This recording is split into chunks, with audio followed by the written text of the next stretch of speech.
Boker Tov, Beshem Hashem, Naaseh Venatzliach. Yom Hazikaron aujourd'hui, jour qui rappelle, jour anniversaire, on va dire comme ça, de décès de tous nos soldats. Hashem, Yikom Damam, Roi Hashem, Etenachenam Began Eden Elion. On est aujourd'hui mardi 28 du mois d'avril et déjà le Dalet du mois de Iyar. Ce soir, c'est Yom Ha'atzmaut, Baruch Hashem, jour de l'indépendance du peuple d'Israël. Un jour, quelqu'un m'a posé la question, enfin, il n'y a pas tellement longtemps, quelqu'un m'a posé la question et il m'a dit « Donnez-moi une phrase sur Yom Ha'atzmaut, qu'est-ce que ça représente ?» Pour vous, je lui ai dit, ça me rappelle mon fils quand il avait un vélo à 4 roues. Vous savez, une roue devant, une roue derrière, et puis 2 roues de chaque côté. Ça fait 4 roues. Et puis, le jour où je lui ai retiré ces 2 roues de maintien pour ne pas qu'il tombe, 2 roues d'équilibre, et qu'il a commencé à pédaler, il était très inquiet de la situation et il est tombé. Il a mis du temps un petit peu avant de pouvoir rouler avec son vélo qui n'avait plus de soutien de chaque côté pour équilibrer sa vie. Eh bien, c'est un peu ça, Yom Ha'atzmaut. C'est quand on est passé d'un vélo à 4 roues au vélo à 2 roues. Maintenant, on roule, mais c'est à nous de tenir l'équilibre de notre judaïsme, de garder la Torah et les mitzvot sur la terre d'Eretz Israël, mais de rouler plus vite. Parce que quand on a 2 roues, on devient indépendant de nos décisions, tandis que quand on a 4 roues, même si on est maladroit, eh bien, il y a toujours quelque chose qui nous retient. Alors, Rien Bezrat Hashem, 72 ans aujourd'hui de Yom Ha'atzmaut, et espérons Bezrat Hashem que tous nos dirigeants ainsi que tous ceux qui contribuent à la construction de notre pays fassent une très grande teshuva dans le domaine de la Torah, parce que s'ils ont et la teshuva et le travail extraordinaire qui a été fait ici, ce sont des hommes parfaits. Baruch Hashem. En tant que religieux, Bezrat Hashem, leitached echad im hasheni, que l'on puisse être Bezrat Hashem une lumière pour ceux qui vivent encore dans l'obscurité. Alors ça me rappelle une blague. C'est une blague, ce que je veux dire, ne prenez pas ça mal. Mais c'est l'histoire, c'est l'histoire de quelqu'un qui rencontre un chiloni, un homme profane, un homme non pratiquant, et il lui dit « Et vous, qu'est-ce que vous mangez dans la vie ?» Nous, on mange taref. Et il était très content de lui annoncer que nous, les chilonim, lui a répondu « Nous, on mange taref. » Alors il s'est retourné vers un religieux et dit « Et vous, qu'est-ce que vous mangez ?» Il lui a dit « Nous, on se mange les uns les autres. » La reine Bezrat Hashem, Sheniske Litached, de quitter ce côté critique, ce côté « Toi, t'as rien compris, toi, t'as tout compris. » Vesheniske Kulanu Bezrat Hashem Litached, Velagdil Torah Ladira, car comme je viens de l'expliquer à quelqu'un au téléphone avant de commencer ce shiur, le dernier tikkun aujourd'hui, c'est la hardout. Vous pouvez monter et descendre. Zebehemet tikkun acharon shelanu. On commencera le cours par nos sages racontent pour l'élévation de l'âme de tous les malades d'Israël, pour l'élévation de l'âme, de tous les niftarim d'Israël, les décédés, et refoua shlema pour toutes les personnes qui en ont grandement besoin. Le cours de ce matin a été acheté par Chana Arlet Libon, je ne sais pas comment on dit, mais en tout cas voilà, ce cours est pour votre réussite. Merci de l'avoir acheté, que Dieu vous bénisse, car grâce à l'achat d'un cours, vous pouvez prélever le maaser dessus, et en même temps ça nous aide à payer les avrechim, les familles nécessiteuses et tout ce que comprend Baruch Hashem, l'association de Ohel Moshe, Torah Traim, Bezrat Hashem, donc Toda Rabba, Chana. Ensuite ce sera le cours pour Soli Cohen et Aharfi Audrey. Voilà 3 shurim pour ce matin. J'en profiterai en même temps pour souhaiter une très très grande refoua shlema v'achlama meira pour chacun de vous, Moratima Gdosha Vateora, Sarah Talia Batefrat Miriam, et en même temps on n'oubliera pas de souhaiter une refoua shlema pour Anna Bat Magi Miriam, Anna El Narefana la refoua shlema refoua tanefesh refoua tagouf Bezrat Hashem Todaraba Yaakov Bilar. Toi, ta femme et tous tes enfants dans la Torah, les mitzvot, que le mérite de Rabbeinu, Egen Alechem Lachem Tovim Shalom, ainsi que tous ceux qui nous soutiennent par le biais de PayPal, donc je ne vais pas refaire la liste et refaire la liste. Je remercie aussi du fond du cœur tous ceux qui nous soutiennent par mamash, leur spiritualité, leur prière, comme le Rav Yitzhak Cohen Ayakar, le Rav Ilan Fitoussi, qu'on embrasse très fort, et bien d'autres, le Rav Ben Chitrit Ayakar, Yedid Nafshi, extraordinaire, Rav Ben Chitrit. Voilà, tout le monde nous soutient. Le Rav Sitruk, Yaakov Sitruk, d'ailleurs qui me manque, ça fait longtemps que je n'ai pas vu, on a bien le Rabbi Yaakov Sitruk à Yakar, et bien d'autres qui me soutiennent pour le projet de construire, si Dieu veut, le premier centre culturel et culturel francophone et national, Bezrat Hashem, sur la ville d'Ashdod, et par la suite, au-delà de cela, Bezrat Hashem, Toda Rabba, pour votre soutien, Toda Rabba pour vos encouragements, et merci à vous tous. nous suivre. Je suis très très content aussi d'une chose que je voulais vous faire partager, c'est que nos sages racontent, ce shiur qu'on fait là sur Nimrod, bizarrement, pratiquement tous les mails que je reçois ou les WhatsApp que je reçois sur les questions de Torah sont sur justement nos sages racontent et sur Pirkei Avot. Mais plus nos sages racontent que toutes les autres études, ce qui me charme énormément, puisqu'il y a aussi beaucoup de non-juifs qui regardent ces cours et qui apprennent l'histoire du peuple d'Israël, qui sont très accros et qui me disent, vous savez, il y a plein de choses qu'on ne savait pas, on apprend tout le temps. Donc sans plus tarder, on commence le shiur, notre premier shiur pour une vingtaine de minutes, 25 minutes, vous savez comment je suis, moi quand je dis 20 c'est 30, et Bezrat Hashem, ensuite on passera à Pirkei Avot et une troisième étude par la suite. Voilà. Nous sommes avec Nimrod. Nimrod, vous avez compris, il a construit sa tour, il a réussi à unifier le peuple, les nations. Une guerre avait démarré entre Ham et Japhet, donc... Et maintenant, ils construisent tous une tour, ils ont tous fait la paix. Ils ont nommé, grâce à un manteau, je fais un récapitulatif, magique, le fameux manteau d'Adam Arishon qui était passé dans les mains de Noach, volé par Ham, transmis à ses enfants jusqu'à arriver à Nimrod. Nimrod met sous respect toute la nature, les animaux se prosternent devant lui, les hommes pensent qu'il est Dieu. Et voilà que Nimrod, non seulement grand démagogue, a une haine démesurée contre Dieu. Quelqu'un m'a écrit hier à propos justement de nos sages racontes qu'il avait lu que, ou un rabbin lui avait dit plus exactement, que Nimrod en voulait à Dieu parce qu'il voulait venger venger la malédiction que Noach avait proférée sur son aïeux Ham et que Dieu avait cautionné. En réalité, ce n'est pas que Dieu a cautionné, c'est que Noach avait la force de la parole et que ce qu'il aurait décrété pour le bien comme pour le pire était automatiquement accepté par le ciel parce qu'il était le père de l'humanité, le nouveau père de l'humanité. Nous avons plusieurs pères de l'humanité, Adam pour l'humanité, Noach pour l'humanité, à 2 degrés différents. Voilà, donc on va bientôt quitter Nimrod. Nimrod monte sa tour, il lance des flèches dans le ciel, il ne sait pas comment exactement s'attaquer à Dieu, il sait que la hardoute va empêcher Dieu de les tuer, donc il va essayer de lancer des flèches, les flèches retombent sur ceux qui les ont lancées, beaucoup parmi eux meurent, et au lieu de comprendre la situation, Nimrod perpétue son entêtement à vouloir lutter contre Dieu, et il va le payer plutôt cher. Et on verra comment Bezrat Hashem. Pardon ? Oui, l'Eilou Nishmat de qui ? De Shlomo ben Rachel. Shlomo ben Rachel, Ruach Hashem Tanachenu Began Aiden, Elion, Vechol Shorvim, Imo, Bichlal, Hamid, Vaselechot, Vechen Yassam, Amen. Alors, Nimrod réunit son peuple, lui fait tout pour lutter, il fait aussi appel aux démons, c'est un sorcier, il connaît la Torah, il connaît la valeur de Dieu, il sait tout cela. Il utilise des stratagèmes que la Torah elle-même, quelque part, lui apprend qu'il n'y a pas plus fort que l'unité sur lesquelles la Midatadine, comme on l'a étudié hier dans Masechet Avot, ne peut rien faire. Et puis voilà que Nimrod va se retrouver face à une situation à laquelle il ne s'attendait pas. Le créateur du monde va réagir. Il va réagir non pas en les tuant, en les exterminant, mais il va réagir pour 3 façons. Car il faut savoir que ceux qui sont montés pour faire la tour de Babel et qui ont suivi l'idéologie de Nimrod de lutter contre Dieu ont accepté cette idée, mais par 3 idéologies. Il y a ceux qui l'ont accepté en disant il faut absolument se débarrasser de Dieu, lui, il a trop de pouvoir, il faut qu'on puisse trouver une solution pour vivre, en fin de compte, laisser vivre Dieu dans son domaine, mais qu'il ne se mêle pas de notre vie. C'est-à-dire que ça ne les dérangeait pas que Dieu existe, mais s'il se mêlait de la vie de l'homme, alors il faudrait éventuellement lui montrer que l'homme est prêt à se battre pour cela. Dieu, qu'est-ce qu'il a fait ? Il les a transformés en démons.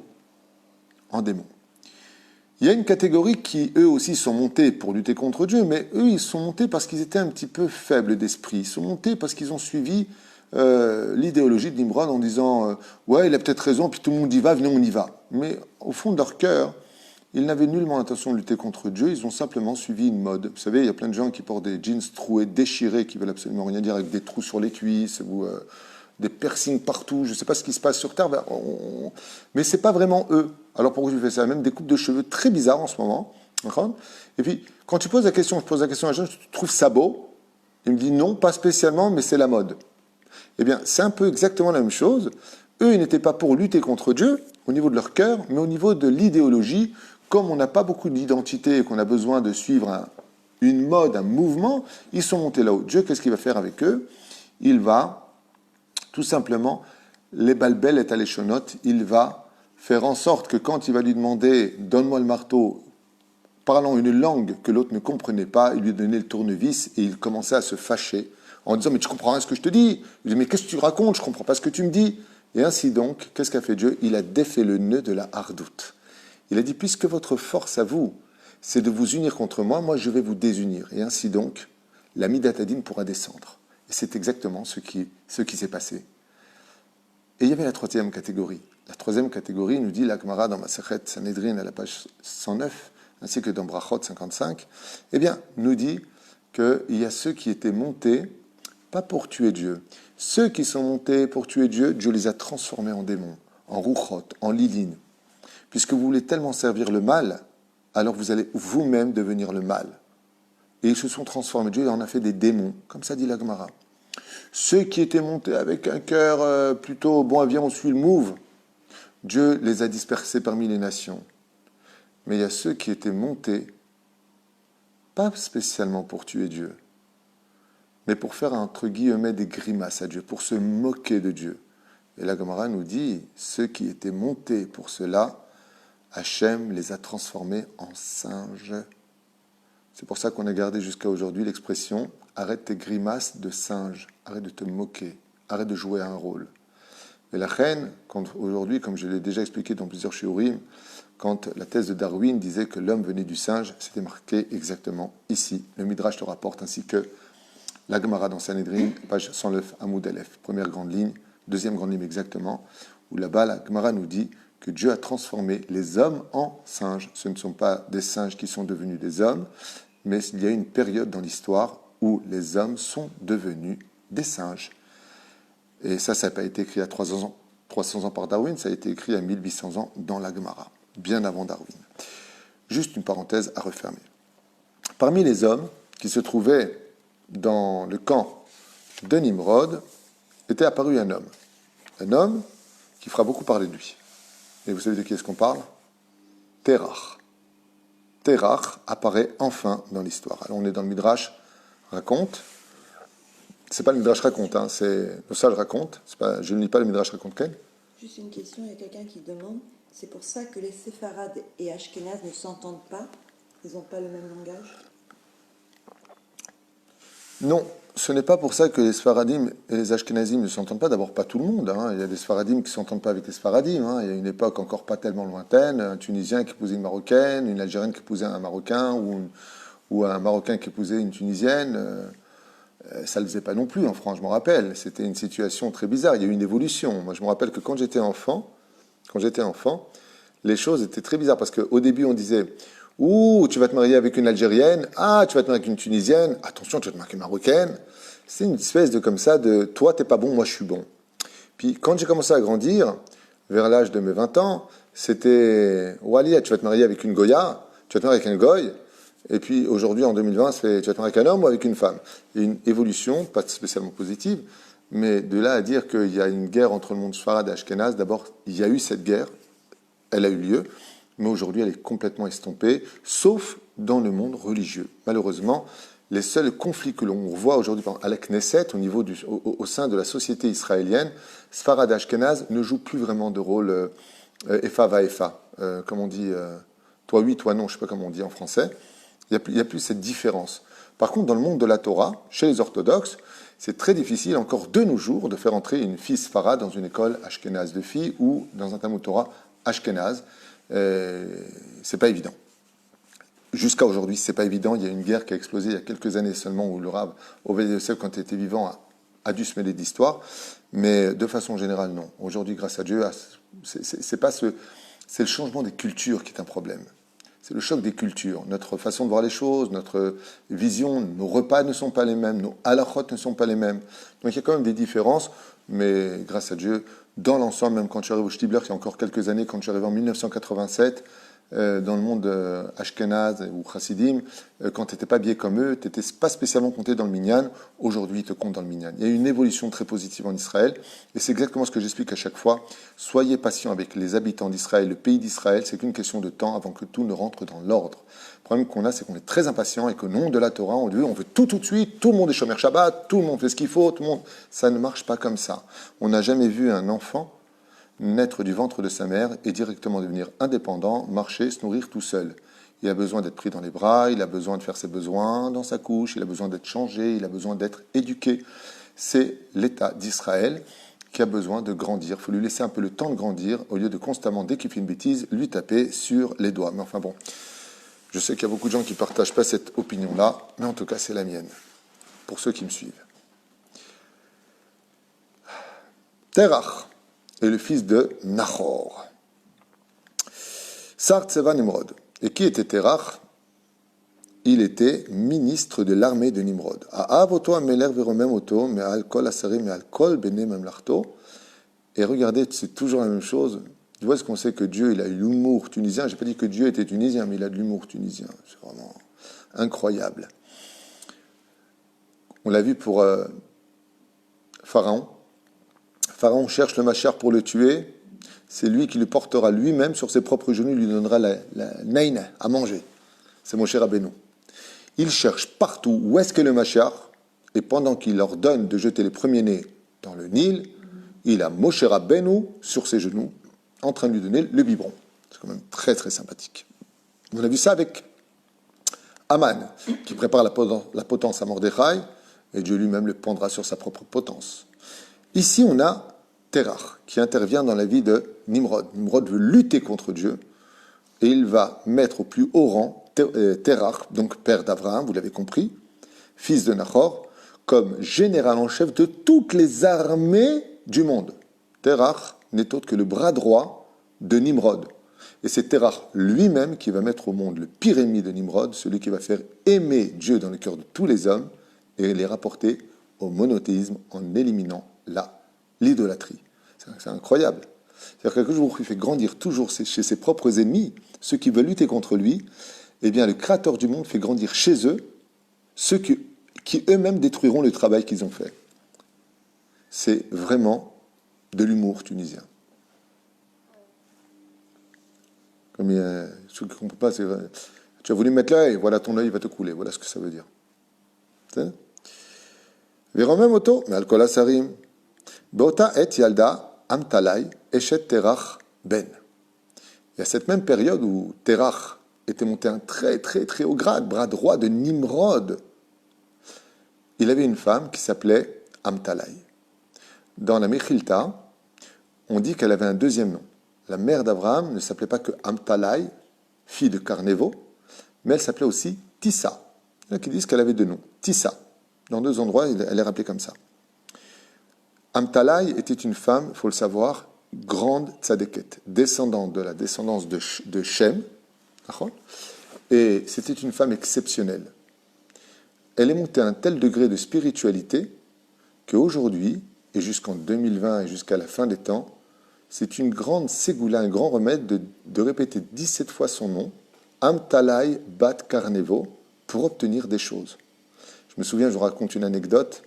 Une fois, j'étais passé, donc je devais prendre l'avion et j'avais 40 kilos de bagages, soit 20 kilos d'excédent. À l'époque, c'était juste 20 kilos. Et bien entendu, vous savez que, hormis les prix exorbitants des billets d'avion, dès que tu dépassais de 2-3 kilos maximum, tac, tu étais taxé et tu payais très cher, $70 le kilo. Tov, j'arrive comme ça et je dis, mais mince, moi je vais quand même en France, là, et après je pars au Canada, et j'ai pris tout ça pour essayer de vendre des cadres, pour essayer de ramener de l'argent à la yeshiva, parce que j'ai aussi un collège à Jérusalem. Et donc j'ai dit à Hachem, Ribono Shalolam, moi je pars pas pour les vacances, je pars pas pour m'amuser, je pars pour faire des shiurim, je pars pour ramener aussi de l'argent pour la yeshiva, on a 53 avrichim à payer. Aide-moi. Et d'un coup je me rappelle de cette ségoula de Amtalai Bat Carnevo que je dis 17 fois, en demandant que par le biais de cette ségoula-là, je puisse passer mes 40 kilos sans dire un mot. C'est exactement ce qui s'est passé. Je pose une valise, 20 kilos. Je pose la deuxième valise, 20 kilos. Et la femme, comme un robot, me met l'étiquette, elle me donne mon truc, elle me dit au revoir, et je pars. je n'y croyais pas moi-même et c'est pourtant arrivé. Je l'ai recommencé 2-3 fois et ça marchait 2-3 fois. C'est quoi la ségoula? Amtalai Bat Karnevo, qui n'était autre que la mère d'Abraham Avinu, qui était une très grande tzadékette cachée de l'histoire, à un tel point que les rabbanim, les chachamim, pardon, nous disent que Amtalai Bat Karnevo n'a commis qu'une seule avéra de toute sa vie. Et quel a été son péché? Son péché a été qu'elle s'est donnée une seule fois nida, pendant les 7 jours de pureté, oui, à Terach. Pourtant, il n'y avait pas encore le don de la Torah, il n'y avait pas la mitzvah pour les goïms d'être shomer nida jusqu'à aujourd'hui. Mais elle était de la descendance de Shem. Et Shem avait reçu la Torah de Noach, qui lui-même l'avait reçue d'Adam Rishon, enfin, des 10 générations et 10 générations, de tzadikim. Et donc, elle était minutieuse, elle pratiquait la Torah de façon officieuse. Et elle disait à Terach, ne me touche pas, je suis Nida. Et bizarrement, alors qu'elle était dans les 7 jours de pureté, elle a eu une ovulation. Terach est rentré à la maison et il s'est épris de sa femme. Il est parti avec et il l'a mis enceinte. Qui est né de cette union? Avraham Avinu. Quand elle est montée dans le ciel, le Rama de Pano, dans son livre Gilgulei Neshamot, réincarnation, il dit que Amtalai Bat Karnevo, quand elle est montée dans le ciel, elle a été jugée coupable de s'être donnée Nida alors qu'elle respectait officieusement toutes les mitzvot de la Torah. Et comme elle s'est donnée alors qu'elle était Nida, elle est revenue réincarnée dans ce monde en tant que Nida. Ça veut dire quoi en tant que Nida? Si vous prenez les lettres du mot Nida, Nun, Yud, Dalet, He, c'est les lettres du mot Dina. Elle est née chez Léa. C'est le 7e enfant de Léa, femme de Yaakov, qui a une fille du nom de Dina. Et qu'est-ce qui s'est passé pour Dina, vous vous rappelez? Alors qu'elle était très jeune, elle est sortie à Shrem pour voir la culture des Goïm, des nations du monde. Elle est tombée sur Shrem ben Hamor, et Shrem ben Hamor l'a violée. La question que tout le monde aurait pu se poser, c'est mais pourquoi Dieu ne l'a pas protégée? Eh bien, le Rama de Pano, Zecher Tzadik Kadosh Ibracha, dit que le viol de Dina, c'était son tikkun. C'est très dur à entendre. C'est violent aux oreilles.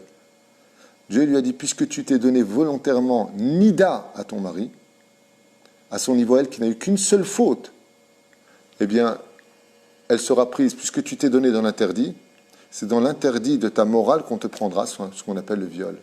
C'est-à-dire pourquoi Dieu l'a laissé faire une telle chose? Parce qu'elle avait un tikkun à faire par rapport à sa réincarnation. C'est pour cela que Dina, quand elle est décédée, elle est rentrée directement au Gan Eden jusqu'à aujourd'hui, dans un monde éternel de félicité, parce que les Chachamim nous disent que, étant donné qu'elle s'est donnée Nida, elle s'est réincarnée, donc Nida Ochot Dina, elle a subi son din. Alors c'est vrai que quelqu'un qui entend ce genre de choses, il dit mais attends, c'est un fou, Dieu, Chaz Shalom. Quoi, parce qu'une fois elle se donne Nida, elle se fait violer, quoi, c'est ça la comparaison. Vous savez, ça me rappelle un jour ce qu'a dit une personne de couleur qui avait été arrêté en France pour viol. Il avait fait une série, je ne te rappelle, il y a très très longtemps, dans les années 86-85, j'étais jeune en France, et il avait fait, je crois, 3 viols, et il avait été condamné à 20 ans et quelques de prison. Il a dit, je ne comprends pas, pour 3 viols, me donner 20 ans enfermé dans une... il dit, mais tu te rends compte de ce que tu as fait? C'est exactement la même chose. On ne se rend pas compte en réalité, parce que si on compare une femme qui, parce qu'elle s'est donnée Nida, elle se fait violer, en comparaison, d'abord, il faut être du niveau de Amtalai Bat Karnevo pour subir un tel jugement, car Dieu est beaucoup plus minutieux avec les gens tzadikim, gmurim, que des gens comme nous, qui, à notre niveau, nous, si une femme, elle a entravé la nida, c'est extrêmement grave, mais elle ne va pas subir la même punition. Il faut avoir le niveau pour être puni à un tel niveau. Donc, remettons les choses d'abord dans leur contexte. Mais ce qu'il faut surtout comprendre, c'est que la Torah, pourquoi nous enseigne ça dans ce cas-là? Si ça concerne que les grands qui sont punis à tel degré, la réponse aussi, c'est que le salaire n'est pas le même que celui de ordinaire. Mais la Torah vient nous faire prendre conscience que de se donner Nida, alors qu'à nos yeux, c'est rien. Ah, ça va, il m'a touché, j'étais Nida, parce que je n'ai pas été au mikvé, tu vois pas. Ça ressemble à quelqu'un, dans le judaïsme, je parle, qui a tiré avec un revolver, ok?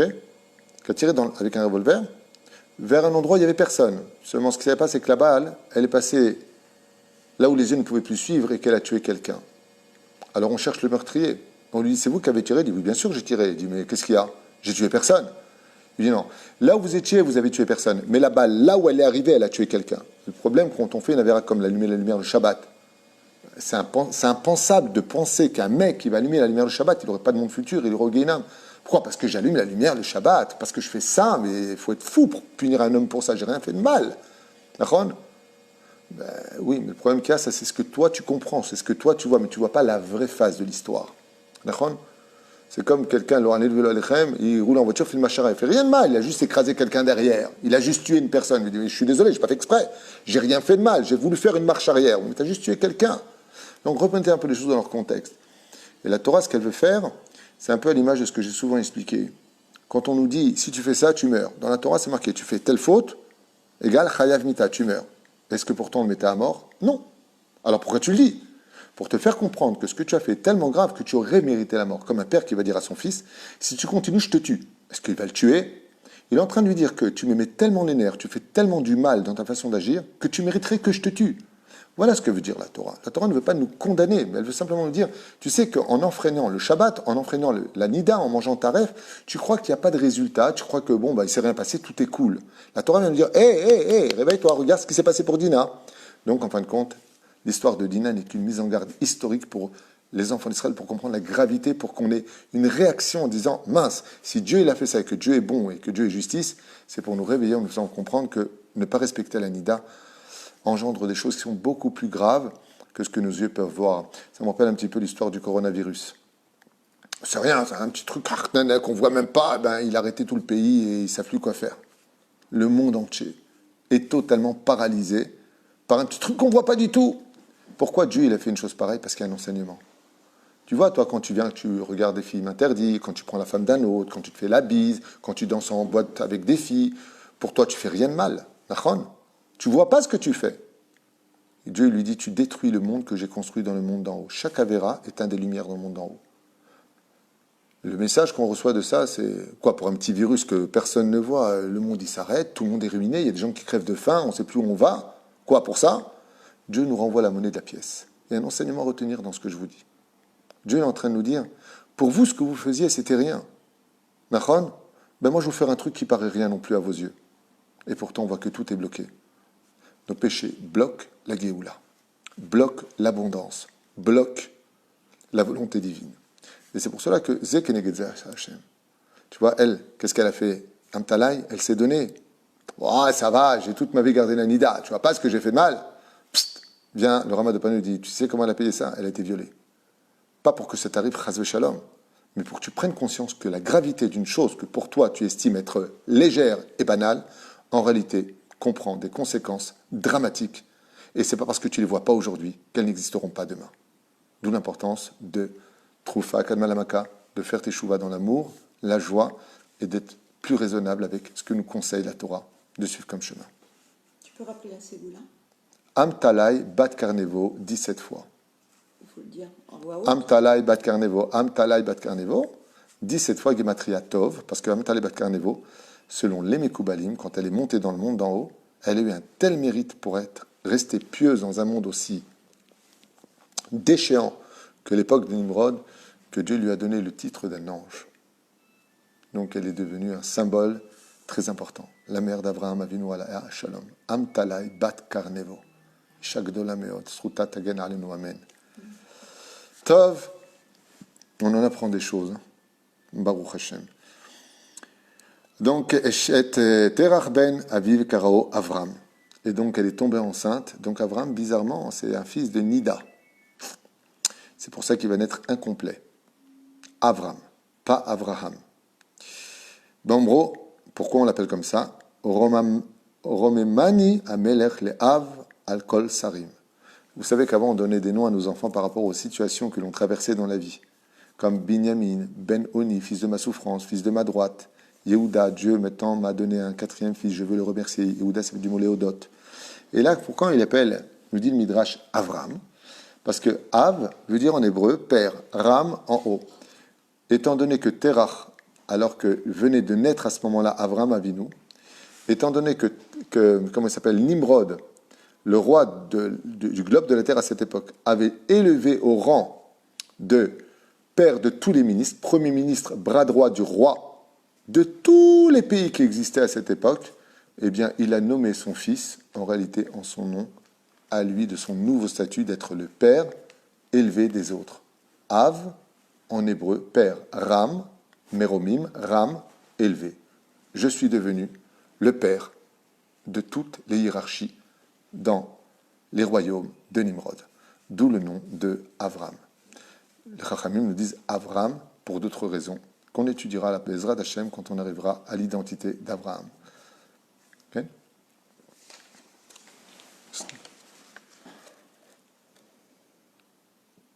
Est-ce qu'il y aurait Ah, une signification sur son nom, Amtalai? oui, bien sûr. Amtalai, c'est les lettres du mot Emet. Amtalai, c'est comme, ça me rappelle un peu le livre de Yona. Comment il s'appelle? Yona ben Amittai. Yona est le fils de sa vérité. Amtalai était une personne qui suivait son Emet, qui ne se laissait pas influencer par la culture des autres, par la mode. C'est une petite, on va appeler ça une petite rarédite qui reste toujours confinée dans son monde à elle, qui connaît la valeur d'une femme, de sa pudeur, du respect qu'elle se doit d'avoir pour son mari. Voilà, c'est une femme qui est très spéciale, Amtalai, on ne la voit pas réagir contre Abraham, au contraire, elle l'encourage. C'est une femme exceptionnelle. Et est-ce que tu peux rappeler en quoi consiste la ségoula que tu as donnée? Elle consiste à, des fois, il y a des barrages dans la vie. Par exemple, tu vas signer un contrat, ça se fait pas, c'est bien d'utiliser cette ségoula-là. Tu as du surpoids, tu as un procès. Tu as du surpoids à l'aéroport? Oui, toutes sortes de choses. C'est-à-dire, dès que tu as un obstacle, les sages nous disent de ne pas utiliser cette ségoula à toutes les occasions. Hein. C'est la femme, elle voulait aller au restaurant avec son mari lui a dit non, je peux pas, le temps qu'elle arrive, elle est comme ça à la maison. Non, c'est pas du tout à utiliser pour ce genre de choses. C'est vraiment une chose très importante. Oui, on peut utiliser cette ségoula-là. C'est très connu comme ségoula, tout le monde connaît en général. Ce soir, à 8h, avec l'aide d'Hachem, je vous propose non pas un cours, mais un question-réponse sur la Aliyah, Be'ezrat Hashem, puisqu'en plus de ça, cela correspond au projet du Binyan que nous allons, Be'ezrat Hashem, bientôt construire. Et puis le qui plus est, c'est Yom Ha'atzmaut, le retour des communautés en tant que nation sur la terre d'Israël, Be'ezrat Hashem, pour y grandir en tant que peuple pieux sur la terre d'Israël. Am Segoul al Hashem d'un côté et de l'autre côté, Ve'aesra l'Egoy Gadol. Donc ce soir, préparez vos questions pour Yom Ha'atzmaut, si vous en avez, sur la Aliyah. Bezrat Hashem, j'espère être à la hauteur de vos réponses. Ce ne sera pas évident parce que je vois déjà des questions arriver du style, voilà, moi je suis seul, j'ai envie de monter, j'ai pas d'oseille, comment je fais? Il n'y a pas beaucoup de réponses à cela. Mais on essaiera, quoi qu'il advienne, de donner des directions. Et si Dieu veut, de faire un très bon shiur pendant 1 heure ensemble sur la question quelles sont les conditions pour faire sa alia, qu'est-ce qu'il faut faire, comment on s'y prépare, quels sont les ingrédients à mettre dans sa valise, plutôt le matkon, comme on dit, la recette pour réussir une alia. Et avec tout ce que j'ai passé en 33 ans de vie en Israël, je pense que je pourrais un peu vous aider dans ce domaine. Baruch Hashem. Kolto va tout de suite pour le deuxième cours sur Pirkei Avot, Toda Rabba. J'en profite pour remercier en même temps la détentrice du shiur d'aujourd'hui, qui n'est autre que, patience avec moi, Chana Arlet Liban, Toda Rabba. Mamash Toda Rabba. Prochain cours pour Soli Cohen. Toda. À tout de suite.